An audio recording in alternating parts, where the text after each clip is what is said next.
É isso aí, pessoal. Começando mais um podcast do Café Negócios e Verdades.com. Hoje, energia positiva. Estamos aqui com mais um entrevistado. Animação total hoje, hein? Sabadão. Rapaz, é bom de conversa, Natália. Hoje vai ser legal, hoje vai ser fantástico. Você quiser saber essa entrevista e todas as outras, cafénegóciosverdades.com.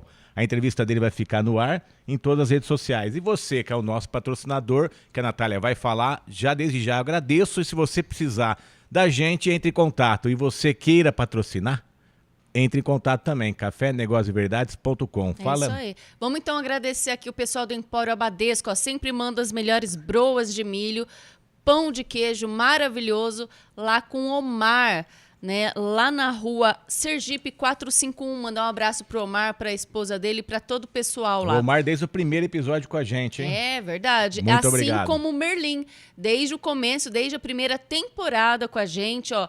Cada temporada ele vem, ele muda tudo, ele transforma aqui, faz as nossas canequinhas, tudo que é personalizado, Merlin Brindes. É isso aí. Né? Também mandar um abraço lá pro Chiquinho Sorvetes, 3 lojas em Catanduva. Um abraço, Tá seu Davi. faltando aqui com a gente. Eu preciso entrar em contato com o seu Davi pra te mandar esse sorvete na próxima. Sorvetinho, a gente tá sentindo falta, seu Davi. Forte Manda abraço, aqui pra seu gente. Davi.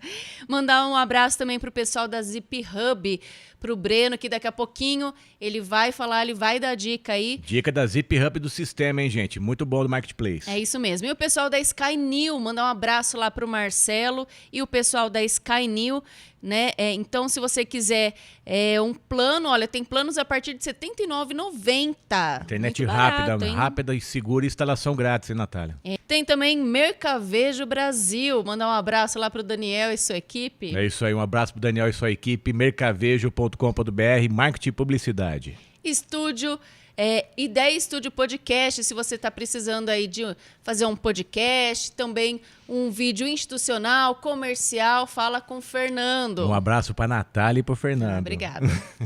E tem o Alto Posto Vene, melhor combustível da cidade, além de doces, salgados, bolo. Vai lá no Alto Posto Vene, que toda vez que eu vou lá tá reformado, bonito, tá Muita totalmente novidade diferente. chegando no Posto Vene, hein, Gene? Muita novidade mesmo. Entre em contato, postovene.com.br. Lembrando que já estamos finalizando a 4ª temporada.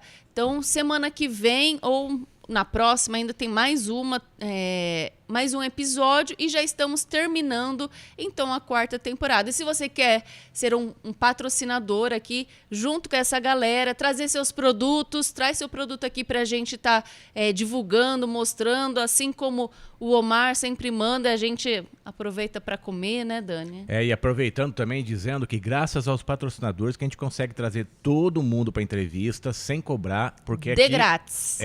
Café é negócios e é de verdade. Não se paga para se falar, se fala a verdade. Então já vamos aproveitar e vamos já agradecer a nossa presença de honra. O rapaz veio de Orlando para cá, ó. Olha só. O rapaz catanduvense, amigo meu de infância. Sempre eu olho pra ele, eu lembro da minha infância, da saudade, né, Zé? Muita Também conheço ele de infância, hein? Também. Os dois. Aqui é a família, hoje é reunião de infância, então, né, Natália? Pois é. Vamos falar com o José Carlinhos, né? O Zé Carlinhos, que a pessoa conhece também, né, Zé? Bom dia. É isso aí. Bom Seja dia, bem-vindo. Daniel. Bom dia, Natália. Bom dia. Fernando também. Oh, que maravilha. É um prazer estar aqui. Que bom, né? cara. Bater Que esse papo descontraído, gostoso sobre negócio, sobre a nossa aí. trajetória. Temos uma vida em comum, uma amizade desde muito cedo, então é realmente muito prazeroso estar aqui hoje com vocês. Bacana. E vamos começar então desde já. Como é que começou? Da onde surgiu o Zé Carlinho? Como é que o primeiro momento que você empreendeu, trabalhou na sua vida, Zé?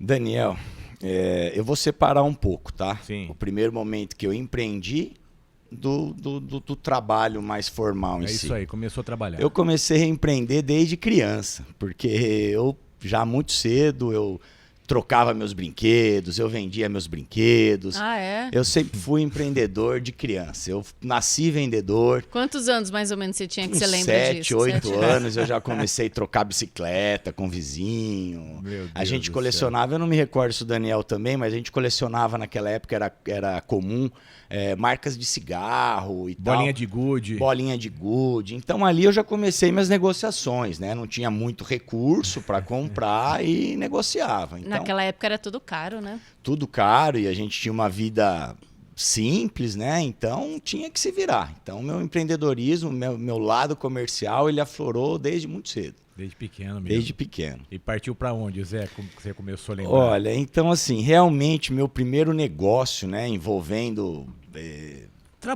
trabalho, dinheiro, sim, uma moeda física, foi de 14 para 15 anos, mais ou menos.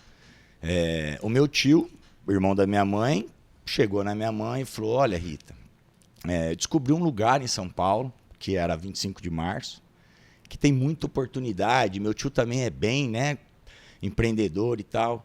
E eu vou começar a buscar uns óculos escuros lá, tal, para revender. Naquela época as conveniências estavam começando a tomar muito corpo, né? Sim. Era o boom das conveniências. E só que meu tio, ele tinha um horário mais disponível, porque ele tinha uma imobiliária, ele era proprietário, e o proprietário sempre tem, né, mais disponibilidade. E minha mãe não. A minha mãe, ela trabalhava no banco, então ela não podia. E ela falou: Tato, eu entro com você, porque meu tio, na verdade, ele queria um sócio, né? Ela falou: eu entro com você, mas é o Júnior que vai tomar frente aí. E isso eu tinha 14 para 15 anos. E foi quando eu comecei. Então eu ia com meu tio para São Paulo, a gente ia na 25, comprava lá 2, 3 mil óculos escuros. Você com 14 anos? Com 14 aquela multidão toda, anos. velho. Exatamente. E aí? E eu que escolhia, porque meu tio, ele não tinha muito bom gosto. Então a gente comprava um monte de óculos, comprávamos aqueles displays. E a primeira abordagem, inclusive essa estratégia, foi eu que defini. Meu tio queria sair de loja em loja, vender para pessoa física. Eu falei: tudo bem, você traça a tua estratégia, eu traço a minha. E o que eu fiz? Eu rodei todas as conveniências que existiam em Catanduva, comecei por Catanduva, até porque eu ia a pé ou de bicicleta, com uma mochilinha, e deixava consignado. Então eu deixava um display, falava: olha, você não precisa me pagar nada agora, vamos testar, ver se dá certo. Vou deixar um display aqui com 30 óculos, daqui 15 dias eu passo, se vender eu reponho, você me paga, se não vender eu não quiser mais, eu levo embora. Você fazia que nem venda de cigarro, né, cara? Praticamente. Vendeu, você me deu, então, devolve. Tipo assim, consignado, o cara, ele não tinha nada a perder. Sim. Então, 90% dos lugares que eu ia, eu colocava o meu produto. Vamos tentar. E o pessoal te levava a sério, porque você era garotinho. Então, levava. Eu chegava ali com uma postura, realmente era criança, mas chegava focado no meu objetivo. Então, eu conseguia convencer as pessoas, era um negócio que para eles não tinha risco, era só risco de ganhar dinheiro. Sim. E eu consegui, a gente ficou nisso aí, sei lá, um pouco mais de um ano. Aí o meu tio não tinha mais saco, porque para ele era mais uma rendinha, mas para mim era total. tudo, né? E ali eu descobri o empreendedorismo, aí eu queria partir para outra, né? E, enfim, só que eu era ainda criança. E eu jogava tênis nessa época, né? Eu jogo tênis desde criança. Jogava bem, cara. Modéstia à parte. Não sei se joga mais. Modéstia à parte, já fui um bom jogador. E quando eu comecei a ir para 25, né, ali tem 1 milhão de oportunidades, né? E o óculos já estava mais batido, né? Nesse um ano que eu comecei a trabalhar, outros começaram a fazer a mesma coisa e tal. E quando vai enchendo assim, eu sempre tenho um plano B, né? Virou carne de vaca, a margem sumiu, virou muita briga, eu já estou no meu plano B. E lá na 25, eu comecei a prospectar outros produtos, né? Tentar descobrir outros fornecedores, enfim. E descobri um fornecedor de roupas, né? Lógico que não era original, mas era de boa qualidade, de marcas de tênis, que pagava muito caro e lá tinha boa qualidade e tinha um preço bom. Comecei a trazer as roupas e vendia no clube de tênis. E às vezes até ia para um torneio ou outro e levava. Nunca tive vergonha, não tenho vergonha de trabalhar. E é um meio, né? Tênis é um esporte. Hoje nem tanto, mas naquela época era um esporte da elite, então era bem selecionado. Então eu era ali vamos dizer, patinho feio ali no meio, naquele meio. Mas nunca tive vergonha, não. Eu acho que se enturmava demais, ninguém nem sabia disso. Não. É porque não existia. A maioria dos tenistas eram de família rica e tal. E não tinha ninguém vendendo, não tinha ambulante no meio. E chegou eu, né, cara, querendo empreender, me sustentar, ter meu dinheiro próprio. Isso novo ainda. Diferencia, não tinha vergonha, ué. Não, nunca tive vergonha. Isso com 16 para 17 anos. Até eu entrar na faculdade, que aí no primeiro ano de faculdade eu fui para São Paulo, eu passei em turismo. Que idade que era? Passei de cara, com 17 para 18 anos, né? Fui para São Paulo, fiquei lá em São Paulo 1 ano, não era o que eu queria, não me encontrei dentro do turismo, aí nesse 1 ano eu fiquei sem trabalhar. No final do primeiro ano da faculdade, eu voltei para Catanduva e vim fazer administração.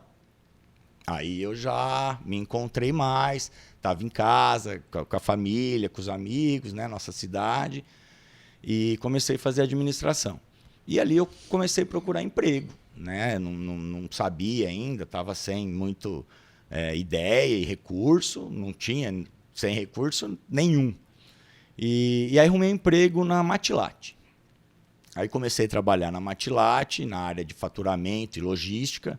Fiquei lá por um tempo, mais ou menos um pouco mais de 1 ano e pouco, mas não estava feliz porque eu não vendia nada lá e meu sangue é venda, né? Então eu estava sempre procurando alguma coisa. Foi quando eu resolvi trabalhar com meu tio, que foi o meu primeiro sócio nos óculos na minha vida, o Tato, que ele tinha imobiliária, e eu adorava, né, venda. E adoro, sempre gostei de imóveis. Falei, tio, me dá uma oportunidade aí, deixa eu ser corretor. Isso eu lembro que eu tinha acabado de fazer 18 anos. Quando eu voltei de São Paulo, né? Tinha 18 e meio mais ou menos, tinha acabado de ganhar um carro, e aí ficou mais fácil, né? Não era mais bicicleta. Sim. Aí eu comecei já a trabalhar de carro. E fui bem, fui muito bem. Não perdi a venda, eu era um cara que eu conseguia assim, entender o que o cliente estava querendo e não mostrava qualquer coisa. Eu tinha um feeling ali do que ele queria. Você identificava ele? Eu identificava, eu deixava ele falar bastante para eu sentir o que ele queria. E aí eu mostrava os imóveis, poucos imóveis, mas que ia de encontro com o que eu tinha sentido ali do cliente.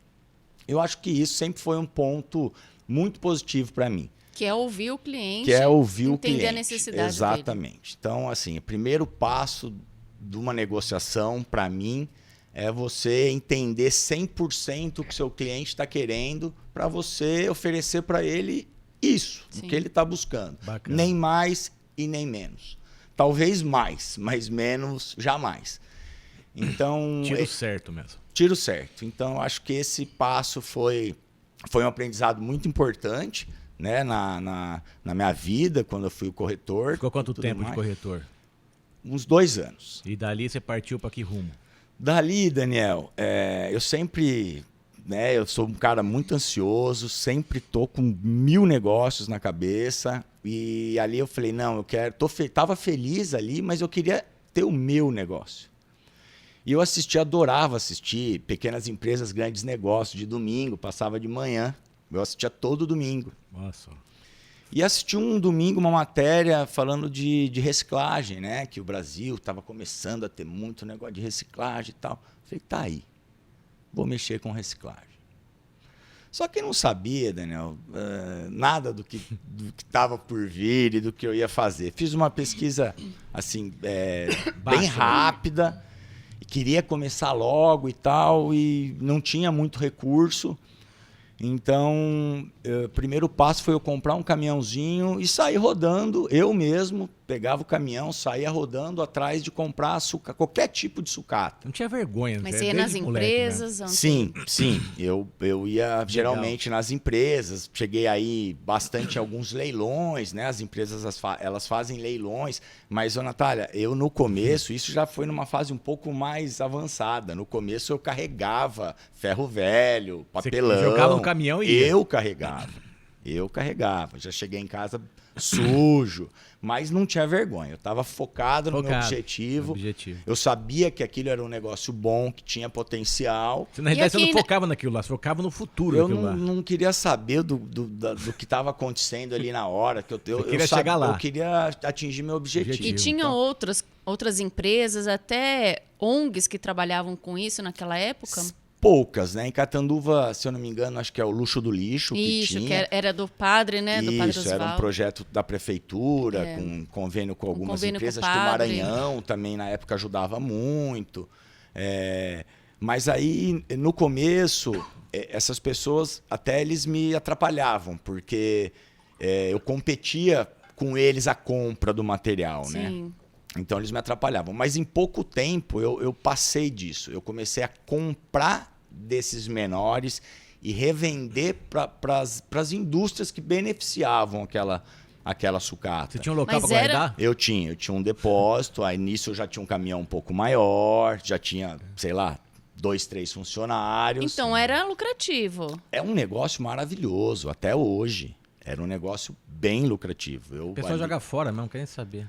Hoje em dia ninguém joga mais nada fora. É que nem jornal, eu compro jornal hoje. Você vai, às vezes, em churrasco de pessoas aí bem-sucedidas e tem uma sacola de latinha ali no canto. E tem o pessoal hoje em dia guardando... comprando até óleo usado, né? Então, na minha casa eu ouço sempre, uma vez por semana ele passa comprando óleo usado. É um mercado grande, inclusive. Os restaurantes, eles têm um problema com isso, né? Que é o descarte. Então, além deles gerarem uma receita vendendo, eles eliminam esse problema que é do descarte. Então, hoje o óleo é bem sério. Qualquer tipo de descarte, né? Cara, jornal velho. Eu compro jornal velho. O quilo dele, 20, 30 pau o quilo. Então, isso ele é um mercado interessante porque quem compra vai gerar receita. Quem vende está resolvendo 2 problemas. Aquele entulho que está na empresa e um problema do descarte, que ele tem um custo. Do meio ambiente também, né? Acaba ajudando o meio ambiente. E aí eu fiquei ali, cara, com a sucata, eu acredito que até eu me formar, eu fiquei uns 4 anos com a sucata. E levei o negócio até para um patamar bacana. Só que é um mercado esse que é dominado por grandes players, né? A gente pega aí Belgo, Gerdau, então são grandes players. E mesmo os intermediários, os sucateiros, vamos dizer assim, também são grandes players, muito, muito grandes, inclusive. E aí estava num boom ali, numa escalada boa. Você tinha quantos funcionários? Porque você começou sozinho. Aí, quanto tempo depois você já tinha... pouco funcionário, porque é um negócio assim que são caminhões que operam, né? Eu tinha aquele caminhão basculante com caçamba, que tem aquela garra que pega. Sim. Então já estava um pouquinho estruturado. Então tinha... nessa época, 4, 5 funcionários. E estava indo o negócio, estava indo muito bem, até que o Brasil fez um convênio, uma parceria com a África. A África tinha muita sucata bélica, enfim, que atrapalhava a África, porque lá não tinha empresa que beneficiava. Então a sucata lá não tinha valor, ia se amontoando. Aí a África virou para o Brasil e falou assim, você não quer, mais ou menos isso, né, para resumir. Quer levar. Você não quer levar de graça, tira daqui esse estorvo para gente? Que para eles era lixo, né? Lixo. O que aconteceu com o mercado do Brasil? Despencou. Ninguém mais queria sucata. Sucata estava vindo praticamente de graça da África. Então foi aí que as grandes siderúrgicas, né, eles foram cortando os menores e ficando só com os contratos maiores. E eu, de um dia para a noite, eu não tinha mais para quem vender o material. Só estocando. Tinha muito estoque, começou a virar uma bola de neve, o dinheiro acabou, não tinha para quem vender. Falei, esse negócio já deu, preciso partir para outro. Vendi todo o meu estoque de sucata, minha estrutura, aí vendi os pontos, porque retirava na época da usina, de algumas usinas e tal. Então vendia com os pontos. Vendia com os pontos. Você vai comprar isso, mas a usina tal, você tem contrato lá, na empresa tal. Então peguei um dinheirinho razoável. Foi quando meu pai chegou em mim. Meu pai ele era diretor comercial de uma indústria de ventilador aqui em Catanduva. E visitava clientes, né, do ramo, ele era do comercial. Ele falou, Júnior, vamos montar uma loja de ventilador e iluminação. Em Catanduva só tinha a Casa Luz. Casa Luz. Sim. Que era mais especializada, né? Tinha as outras elétricas, mas especializada era só a Casa Luz. Falei, vamos. Isso em que ano? Isso foi logo que eu me formei, em 2004, mais ou menos. E 2004. partiu para isso. Parti para isso. Ainda tinha bastante indústria aqui de ventilador. Tinha, todas. Todas O motivo, e meu pai era diretor de uma, foi esse o motivo da gente partir para isso. E eu conhecia o mercado, né? Ele conhecia o mercado, eu não conhecia nada, mas eu era o vendedor, eu era o comercial. Vocês iam apenas revender. Sim, era uma revenda, era uma loja Certo. revenda. Aí a gente abriu, chamava Bela Lute, a loja, era na Rua São Vicente de Paulo, lá embaixo. E ali, Daniel, eu fiquei, sei lá, aprendendo uns 2 anos e foi bem difícil, porque faturava muito pouco, era realmente sobrevivência. E durante todo esse tempo eu tinha 1 milhão de projetos na cabeça, só que tudo desvinculado do que eu fazia. Sofrimento, né, cara? Então falava assim, puta, nossa, vou fazer isso, pensava em fazer isso. E não conseguia sair da... Você tem uma mente criativa, Muito, né? muito. Demais, Minha cabeça, Desde criança, ela não né? para. É até uma coisa que tem que tratar. Nada, melhorou, Zé. Melhorou. Agora eu consigo... Vai ficando mais velho, a gente consegue entender que a gente é louco. Com 42, né, Daniel? A gente graças a Deus, eu sou um cara que aprende com os erros. Né? Eu acho que isso é o mais importante. E aí, depois de muito pensar e tudo mais, eu falei, gente, não dá, eu preciso ganhar dinheiro, não sobreviver, né? Não essa coisa de ter que vender hoje para pagar o aluguel amanhã e aquela coisa, não dormia, preocupado. Muitas vezes eu tive que chegar no meu pai e falar, pai, preciso de dinheiro para cobrir a loja, não estamos sem capital, enfim. E aí eu falei, não, cara, eu preciso mudar isso. Eu preciso mudar, eu preciso ganhar dinheiro, eu preciso ter sucesso no meu negócio. E aí eu botei na minha cabeça, Daniel, foi a virada, foi quando virou a chave. Que era mais fácil eu descobrir alguma coisa dentro do que eu já fazia do que eu começar outra coisa nada a ver. Então eu comecei a pensar o meu negócio. Então por mais que eu não estava contente ali, porque né, era um negócio pequeno e não vendia o que vendia, e eu sempre pensei grande. Então eu falei, como eu posso ganhar dinheiro com o meu negócio? Foi quando começou o LED chegar no Brasil. Então o LED começou a chegar no Brasil, eu comecei a estudar bastante sobre isso, fui em São Paulo em busca de fornecedor, aqui em Catanduva os projetos que eu fazia, né, as vendas que a gente fazia, eu sempre queria colocar, né, aplicar o LED, aí os clientes ainda tinham um pouco de receio, era uma novidade, era caro, muito caro na época. Né? Mas eu comecei. E me tornei um pouco assim, vamos falar, referência, porque eu acreditei no começo, insisti no LED, né? Argumentava, né, os benefícios e fui. Até que um dia, um amigo meu, que é proprietário de uma marcenaria que faz lojas, né, grandes redes, Riachuelo e tal, me ligou, falou, Júnior, tá em Catanduva? Tal? Eu falei, tô.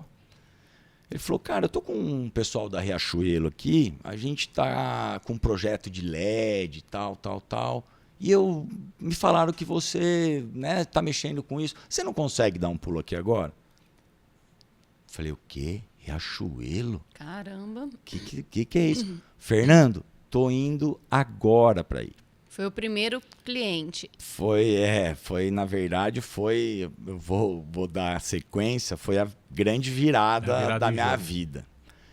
E fui para essa reunião, assim, entender, né? não sabia o que me esperava, mas, Daniel, eu sempre sou muito sincero nas minhas negociações, então eu sempre estou muito tranquilo.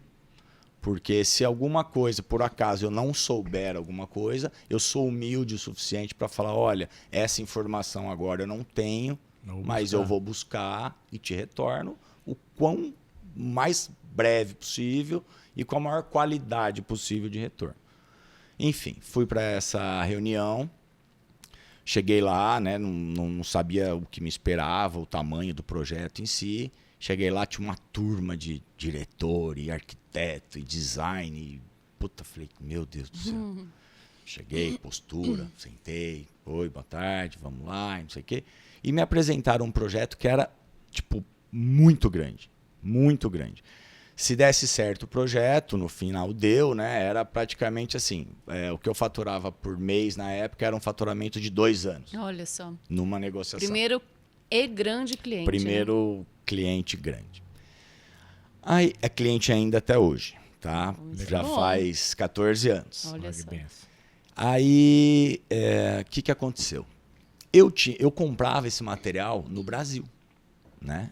Até porque eram pequenos volumes, eu comprava esse material no Brasil e revendia. Quando eu fechei esse contrato, com o preço de venda em cima do custo que eu tinha atualmente no Brasil, eu vendi esse contrato, eu fechei esse contrato, eu não tinha capital para comprar o material. Que era muita coisa. Era muita coisa, só que eu tinha um prazo para entregar, porque era um projeto com programação, um contrato com programação.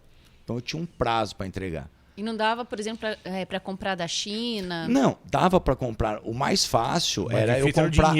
Era para eu comprar. Então, o mais fácil. Eu fui pelo caminho mais difícil, mas que valeu muito. Porque assim, o mais fácil era eu comprar onde eu comprava, que era no Brasil. O cara, provavelmente, com a apresentação do contrato que eu tinha, ele me daria um prazo. Tá? Só que eu queria diferente, eu queria ganhar mais. Eu fui para a China. Eu peguei lá, sei lá, as migalhas que eu tinha. Pegou a mochila. Falei, quer saber? Eu vou buscar isso na China. Direto na fonte. Na fonte. Determinado, Zé. Daniel, eu tinha uns 90 dias para entregar a primeira remessa do contrato. Sangue dos olhos, vai com Deus. Eu falei, cara... E aí eu comecei a fazer cotação na China. E recebi as cotações e falava, não é possível que é isso. A diferença era gigante. Era muito grande. Falei, eu vou ficar rico com essa negociação. E falei, vou para lá. Comprei uma passagem. Tipo, o que eu não tinha, eu gastei na passagem para ir. Sobrou pouca coisa. Eu não tinha dinheiro para comprar o material lá na China. Mas eu fui. Eu não sabia como eu ia fazer, mas eu fui. Cheguei lá na China. Falava pouco inglês nessa época, foi na China, eu fui muitas vezes já para a China, né? E foi lá que eu acabei tive na marra que desenvolveu o inglês, mas nessa primeira vez era um inglês bem limitado, principalmente para negociação, que é completamente diferente de estar viajando a turismo, né? Ali é uma coisa mais técnica, complicado. Fui para a China, coincidiu nesse período que eu fui, eu só fui por isso, inclusive, deu tudo muito certo, ia ter uma feira que é super tradicional, né, que é a Canton Fair. São 2 edições no ano, uma em abril, outra em outubro. Eu fui já na de abril e cheguei uns 2 dias antes da feira. Não sabia, assim, cara, eu não sabia para onde eu ia, não conhecia ninguém, meu inglês, como eu disse anteriormente, era bem limitado. O famoso barata tonta, né? Cara, foi assim, eu agora lembrando, né, dessa... Olhava pra lá e pra cá, pra onde eu vou. Poucas pessoas, eu acho que teriam coragem de fazer o que eu fiz. Mas você já foi lá com o vendedor certo? Ou você foi procurar, pesquisar? Não, eu tinha algumas opções que eu já tinha contatado anteriormente via internet, tá? Já tinha algumas amostras, mas tinha algumas opções que eu teria que verificar. Só que, Natália, o principal, eu não tinha o dinheiro para comprar. E num país que você nem conhecia. Eu não tinha o dinheiro para comprar.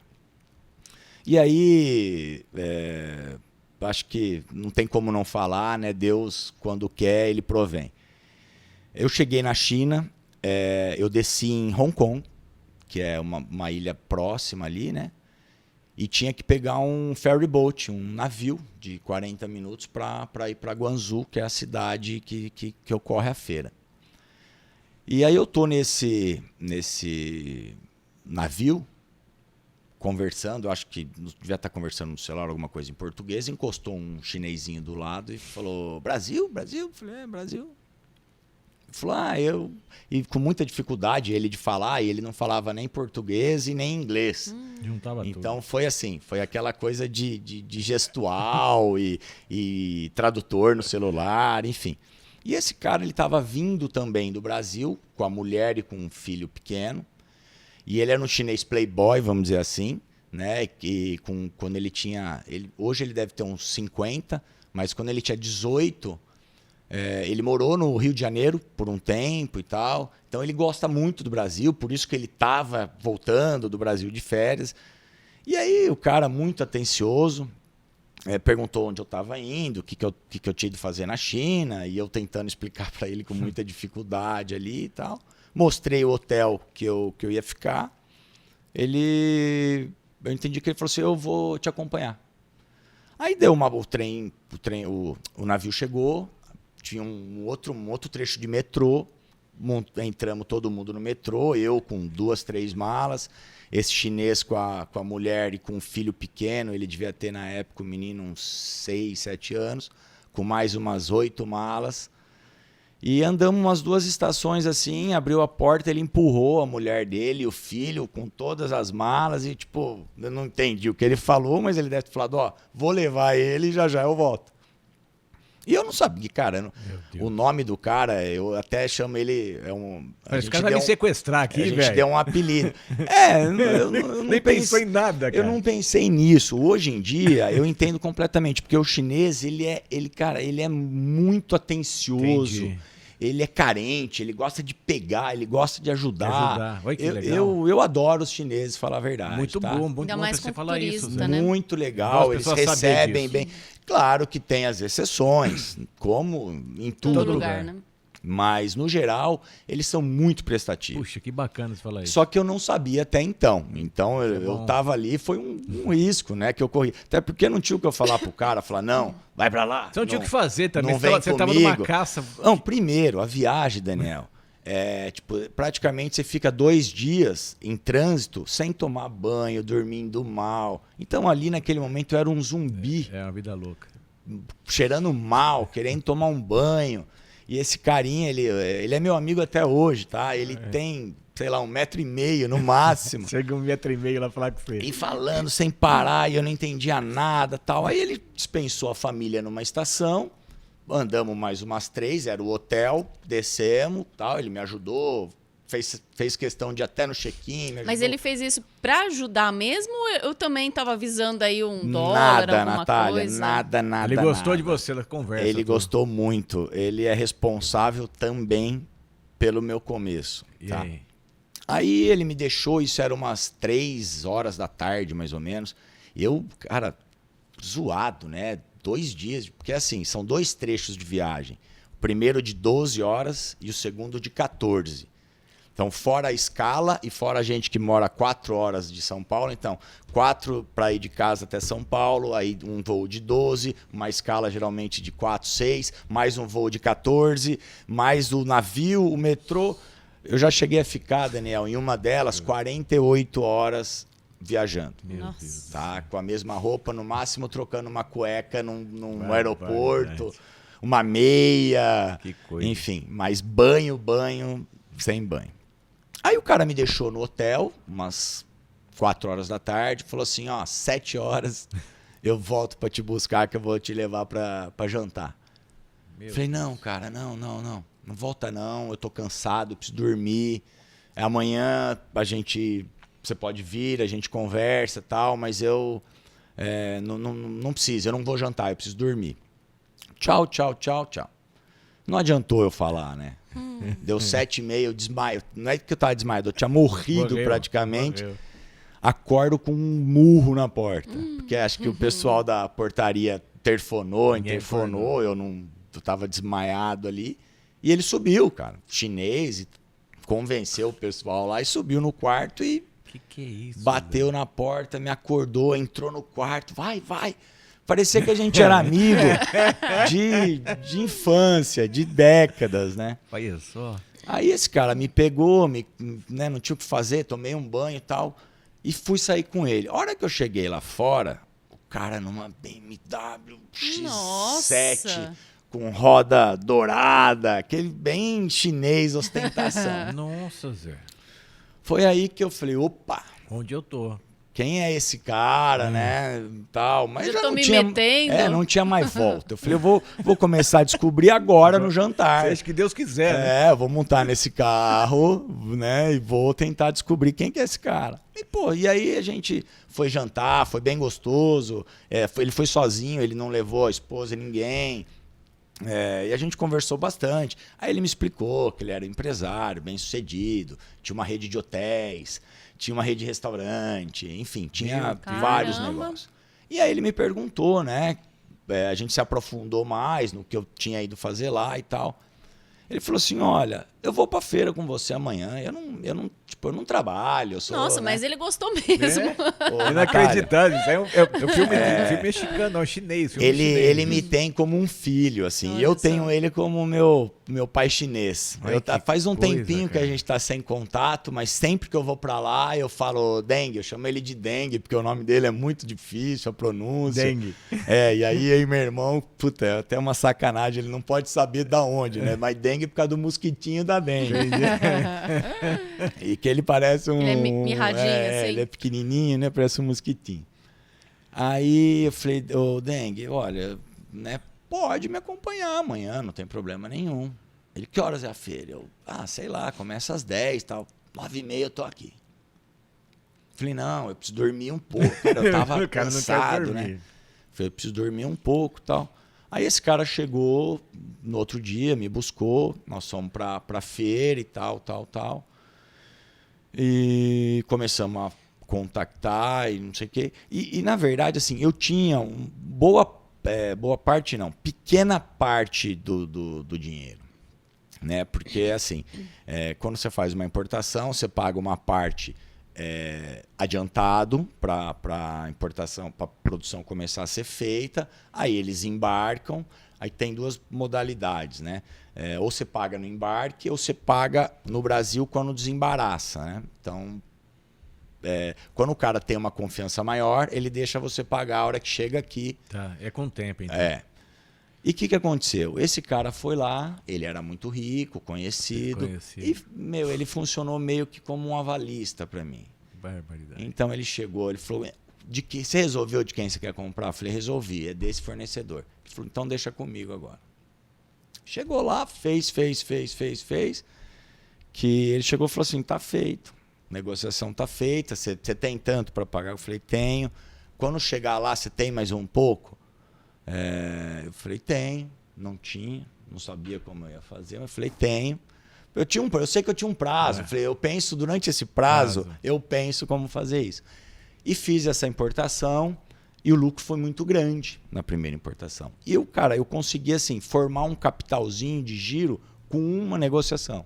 E foi aí que começou o meu negócio, minha relação com a China, com o LED e com o atacado. Cara, você perdeu o medo literalmente. Se fosse falar pra você fazer um teste que você fez aí, foi perder o medo de tudo. Sim, eu não tinha o que perder, Acabou, né, Daniel? você fez assim, uma coisa mais doida possível. Eu não estava tão feliz com como estava o meu negócio, era um negócio pequeno, eu queria crescer, eu queria escalar dentro do meu negócio, né? E aí eu não tive opção, foi risco realmente, um risco calculado, mas foi um risco. Por que eu falo que foi calculado? Esse material estava vendido. Então, na pior das hipóteses, ou eu ia chegar no meu pai e falar, pai, eu não sei se ele teria, me ajuda. Vende teu carro. Teria Agora... que pegar um empréstimo, me alguma ajuda a coisa pagar assim. aqui, que daqui 3 meses eu vou receber tanto, eu te devolvo. Ou no banco, eu sabia que eu ia conseguir. Porque eu tinha um contrato, né, na mão. Então foi um risco. Era algo certo, né? Não foi um tiro no escuro, né? Era uma coisa que era só fazer um ajuste que eu ia conseguir.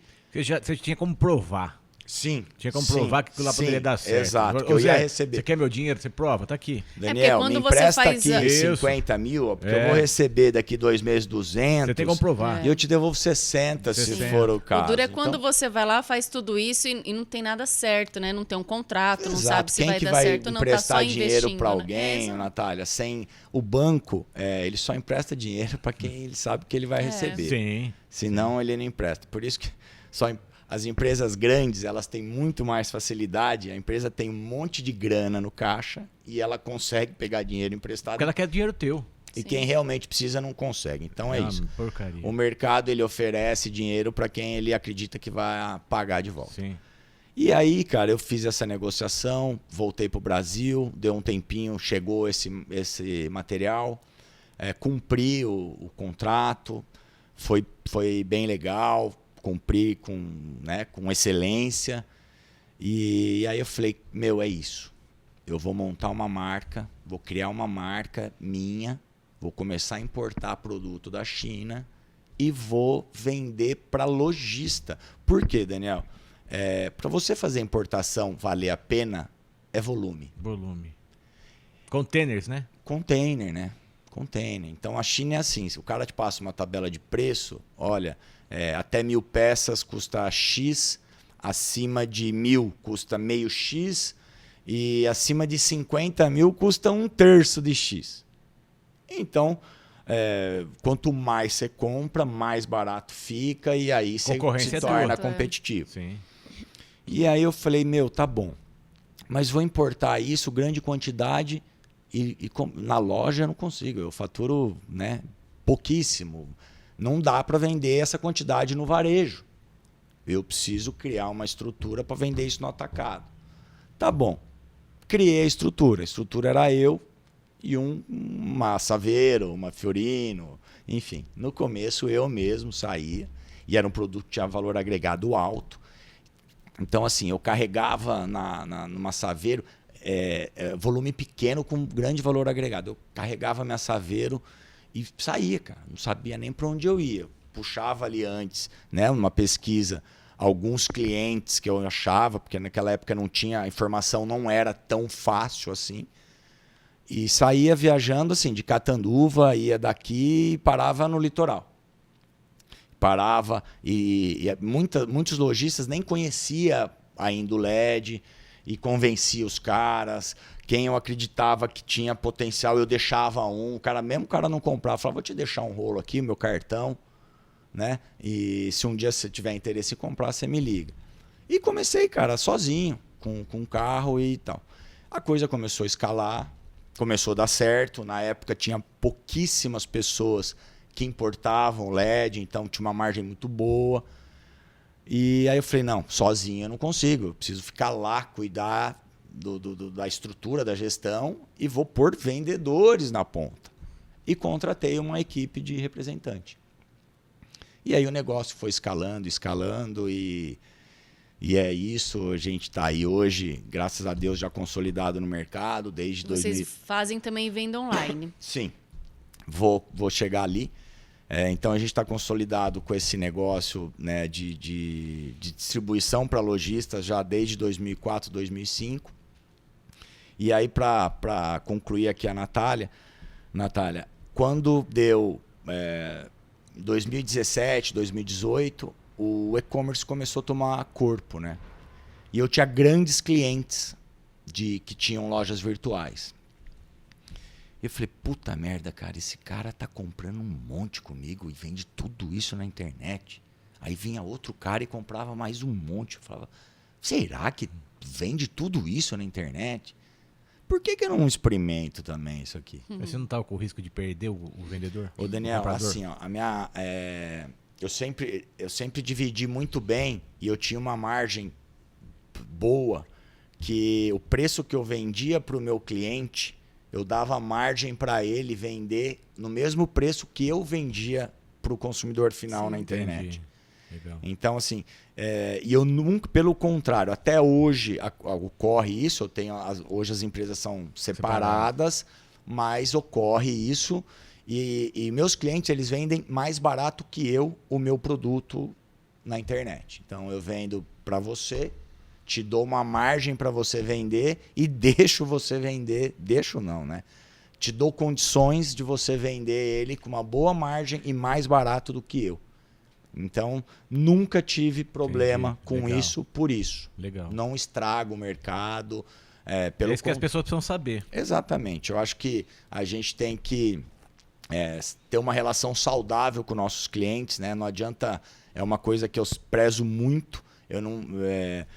minhas vendas, assim, eu procuro fidelizar o cliente. É difícil o cliente que compra uma vez só comigo, porque eu faço de tudo para dar um bom atendimento, oferecer um bom produto com preço justo. Lógico que a gente não agrada a todo mundo. Quando alguma outra negociação que não sai de acordo, cara, eu perco, mas eu devolvo dinheiro. Ou eu E quem são deixo... seus clientes, por exemplo, hoje? São lojistas? Sim, Natália. São duas frentes, né? Eu tenho uma frente que a gente atua online, né? Que são clientes finais. A gente vende nos marketplaces e também no site próprio. E aí eu tenho a outra frente que hoje a gente tem uma indústria, né? Então a importação não é mais tão, pelo menos para mim, tão viável, né? Não é tão viável. E eu comecei porque na pandemia, vou ter que retomar um pouquinho, na pandemia o frete marítimo ele foi de $2.000, $2.200, chegou para $16 mil um container. Então, muitos produtos, a maioria, e não tinha. Então, virou um leilão para container. Você conseguia um container, dava 3 dias antes de embarcar, o agenciador ligava e falava assim, você não tem mais o teu container. Se você quiser, se tinha fechado por 16 mil, o cara ligava e falava, se você quiser, 17 mil. Então, assim, inviabilizou a importação. Foi quando eu falei, o que eu vou fazer agora? Preciso de uma alternativa. E comecei a fazer custo para eu industrializar no Brasil boa parte do que eu estava importando naquela época da China. Legal, Zé. Vamos aproveitar então, já falou que falou em marketplace, vamos aproveitar e falar com o sistema da Zip Hub, gente. Fala aí, Breno, dá uma dica da Zip Hub pra gente aí. Pessoal, essa dica é para você. Quer vender de forma segura, rápida, com automação e com a menor taxa de mercado? Chame a Zip Hub. Nós temos a solução para o seu negócio. Muito obrigada, Breno. Mais uma dica aí, Zip Hub. Zé Carlinhos, você conhece a Zip Hub? Conhece o nosso amigo Breno? Vixe, Natália, o Breno é amigo pessoal de muito tempo atrás. E além de amigo pessoal, hoje a gente tem uma relação de negócio, né? Somos parceiros, ele é meu cliente, eu sou cliente dele. Conheço sim Zip Hub e recomendo. É isso aí, gente. Já vamos aproveitar então, mandar um abraço pessoal do Empório Badesco, mandar um abraço pessoal do Chiquinho Sorvetes, seu negócio no Zip com a Zip Hub, a Skynew, que é pioneira da internet em Catanduva, melhor internet, instalação gratuita. Também eu mandar um abraço pessoal da Mercavejo Brasil, marketing e publicidade, Ideia Estúdio Podcast, para você que precisa montar seu podcast, vídeo institucional, a Merlin Brindes, corporativos e criativos. Mandar também um abraço pessoal da Alto Posto Vene, pro Júnior, nosso muito obrigado.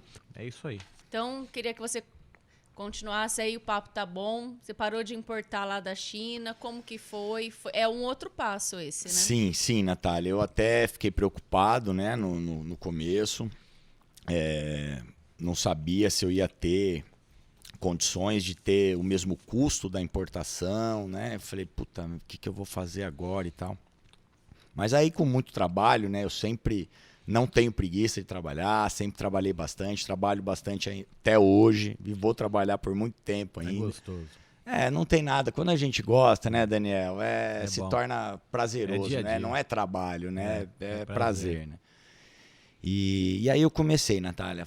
Rodei São Paulo de cabo a rabo, ia para Santa Catarina, enfim, eu precisava arrumar uma solução para esse problema que a pandemia gerou, né? Mas aí também você já não estava mais sozinho, já tinha funcionário. Sim, sim. Nessa altura eu já estava bem estruturado, aí por volta de 20 funcionários, a gente já tinha uma estrutura bacana. Quando você pensou em começar a criar pra cá. É isso? Sim, sim. Isso Aí, foi antes da pandemia? foi quando veio a pandemia, né? Que a pandemia que gerou esse problema Tá. do valor do frete. E aí, só que olha que legal, né? Esse negócio meu, que era a parte da distribuição, né? A frente que eu atendia lojistas e distribuidores, no começo eu senti muito, né? Porque eu não tinha mais produto, eu estava nesse processo de encontrar a solução ainda. Só que por isso que eu sempre falo, eu vou aproveitar o gancho e falar, eu tinha uma outra frente, né? Então, assim, eu acho importante para quem é empresário nunca depositar todos os ovos na mesma cesta. Como a gente sempre fala. Eu acho legal variar, eu sou a favor disso, eu faço isso, tá? Além desses dois negócios, eu não comentei aqui, acabei esquecendo, vocês sabem, né? Mas é bom a gente deixar na entrevista. A gente também tem o Banana e Canela, que é a minha esposa que faz a gestão. Então, eu comentei para falar da diversificação, né, de negócio. Então, quando eu tive esse problema na minha frente, que era do atacado, o Daniel e Natália, eu falei, puta, cara, e agora, né? Porque você chega num ponto, né, Daniel, que tuas despesas, elas vão de acordo com o que você está ali ganhando e faturando. Mais ganha, mais gasto. Né? Tanto despesa física, né, quanto da pessoa jurídica. Então, a gente estava numa fase de investimento. E aí, de repente, eu me deparei com esse problema e fiquei preocupado. Só que, a outro lado, que era ali o meu e-commerce, a minha linha de venda online nos marketplaces, ela já estava bem estruturada. Só que ela era uma parte pequena do meu negócio. Só que aí veio a pandemia. E aí inverteu a situação. O meu negócio de distribuição, ele retraiu bastante, retomou depois, quando eu consegui resolver o problema, consegui começar a industrializar no Brasil o que eu importava, só que na outra ponta, que era o online, foi um negócio assustador, não só para mim, mas para todo mundo que estava na venda online já estruturado, surfou. Foi um swell, né, como se diz. Foi uma onda grande que quem aproveitou se deu bem, tá? E eu consegui aproveitar. Então, assim, hoje a gente ainda tem, né? Tá bem forte esse lado do online. Não tá mais com o crescimento que houve na pandemia. O crescimento diminuiu, mas no Brasil ainda o comércio online é uma fatia muito pequena. Muito pequena. Então a gente se dedica muito a essa frente de negócio, investe bastante nela, porque não tem como correr, né? É muito fácil você comprar online. Quando você oferece para o cliente uma estrutura confiável, boas imagens, que é importante. Você compra na hora que você quiser, Zé. À eu não noite, saio mais pra 24 horas. Eu não vou mentir, Daniel, eu não saio para comprar. E hoje você pega a logística do Brasil, por mais precária que ela seja, o brasileiro ele é muito bom, né? A gente... Você vende, seus clientes são aqui do Brasil ou você também exporta? As duas, não. Hoje é tudo dentro do Brasil, mas é nacional, Natália. Tanto a frente online, né, que não tem fronteiras, como o meu negócio de distribuição, ele também é nível nacional. Legal. Né? Então hoje a gente tem uma estrutura boa, sólida, bastante vendedor, invisto muito e vou confessar para vocês. Os projetos na minha cabeça, eles não param. Não tem jeito. Quer crescer, tem projeto. Você quer diversificar?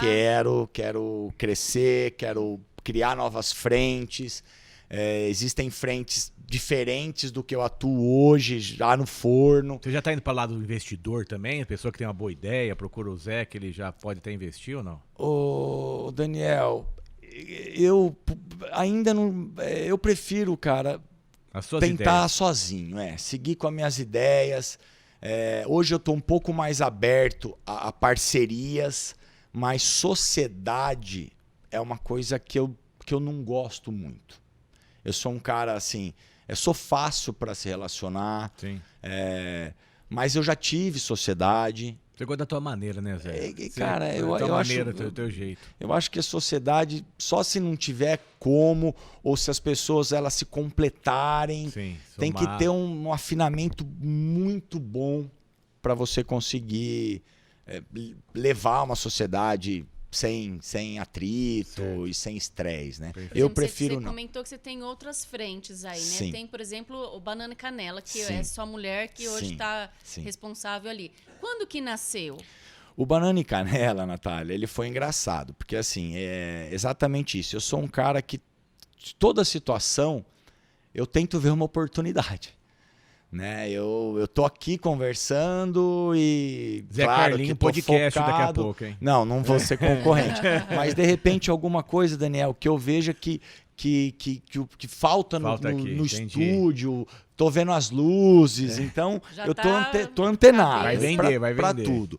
E o buffet, Natália, como ele aconteceu? Eu tinha 2 filhos pequenos, eu ia praticamente 2, 3 vezes por semana em aniversário, porque aí os amigos também, cheio de filho e tal. E não me agradava ir nas festas. Tá? Assim, Por quê? eu não gostava Ambiente. dos ambientes que tinham disponíveis. Que Da- é o maior que tem é o de vocês, Sim, né? sim. Hoje o nosso, E os eu brinquedos acredito que é lá o são mais da China? estruturado. Não. Não, você não Não. trouxe?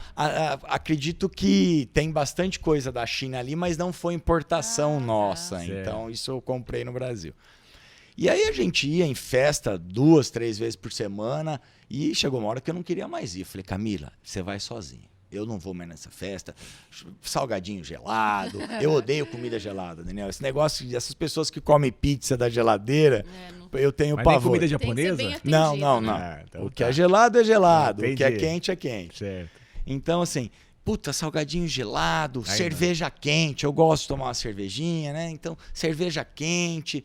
Eu não queria mais. E como a gente comentou durante todo esse bate-papo gostoso, eu sempre tô antenado. Falei, puta, cara, tá aí. Vou montar um buffet agradável, com ambiente agradável, com cerveja gelada, com uma estrutura bonita. E meu pai, ele tinha acabado de adquirir os terrenos, que hoje é o buffet. E foi aí que eu falei, pronto, já tenho os terrenos, tenho provavelmente mulher meu pra tomar futuro conta. sócio, a Camila, ela adora criança, ela é muito boa de relacionamento, pumba. Pai, vamos montar um buffet assim, assim, assim. E meu pai, ele sempre me apoiou em tudo. Ah, que legal. Em tudo. E assim, a conversa não durou 10 minutos. Com 10 minutos a gente tinha uma ideia pronta e vamos botar em prática. E foi aí. E o buffet, já estamos aí com o buffet há uns 6, 7 anos. E é sucesso total, né, É o melhor de gente? Catanduva.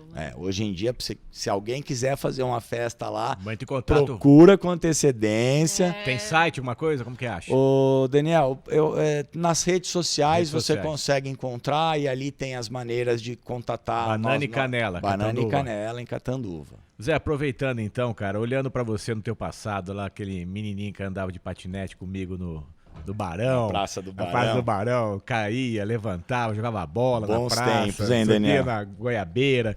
Se encontrasse ele hoje, você tá subindo agora, você, dessa tua idade, encontrasse aquele moleque lá, molecão mesmo, cara, de rua, né? A gente era moleque de rua. O que você poderia falar pra ele, cara?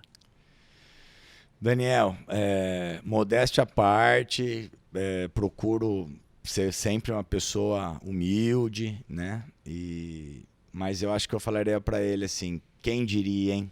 Onde é que você chegou? Deu certo a tua batalha, deu certo a tua persistência. Eu acho que realmente seria um aplauso pra ele, assim. Bateria palmas pra Quem ele. diria os nossos professores olhar pra nós hoje, né, Zé? E falava, rapaz... Cara, assim, eu sempre acreditei, eu incentivo meus filhos a estudarem, a Isso é fazer bom. faculdade.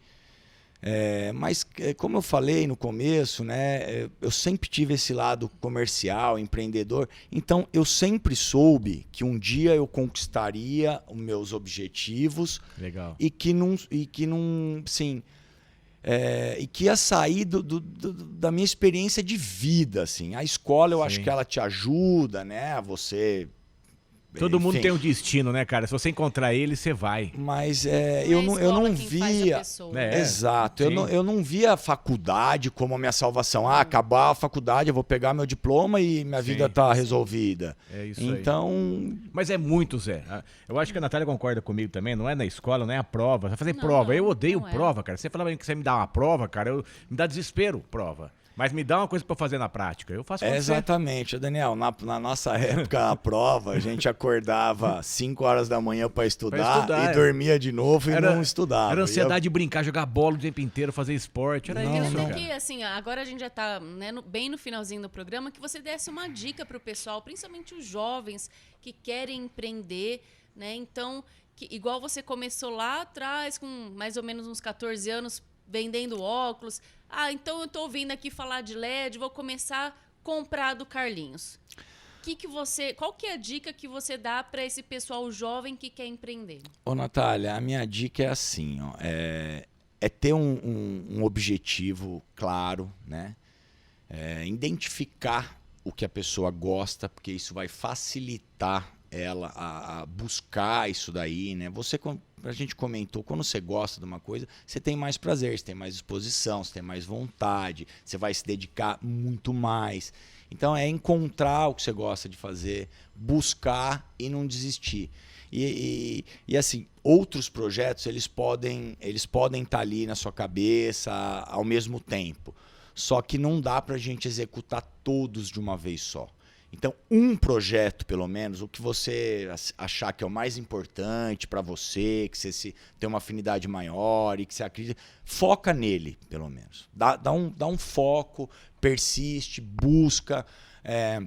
Uma coisa que eu sempre falo para os meus funcionários, para meus filhos, né? A gente tem que sempre pensar diferente, pensar na frente, eu sempre me coloco do outro lado. Quando eu vou fazer uma negociação, eu me coloco do outro lado como consumidor, então eu trato meus clientes como eu gostaria de ser tratado.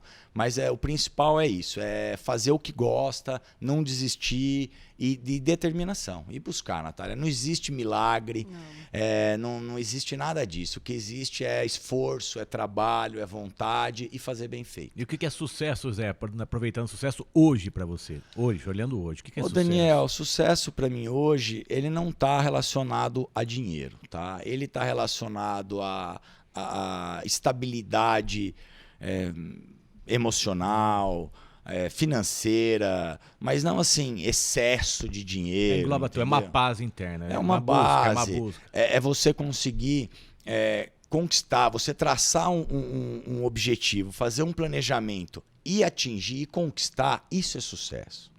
Isso é gostoso. Isso não tem prazer maior para um empreendedor do que sair do zero e buscar aquilo lá e ver que deu certo. Fala, puta, cara, será que esse negócio vai dar certo? Vou tentar. É viajar então, 48 horas e chegar aqui hoje e falar isso. Isso é sucesso. É você ter uma história com derrotas, com aprendizado, não desistir. É uma série da Netflix mesmo. Quais são as suas metas agora para 2023? Já traçou? Sim, Natália, com certeza. Vai diversificar? Tem muitas metas, tem projetos novos. A gente está finalizando um prédio novo da indústria. Olha. Muito bonito, muito grande. Bacana. Então, a nossa meta é ampliar mais o nosso mix de produto, a nossa abrangência, né, com os vendedores.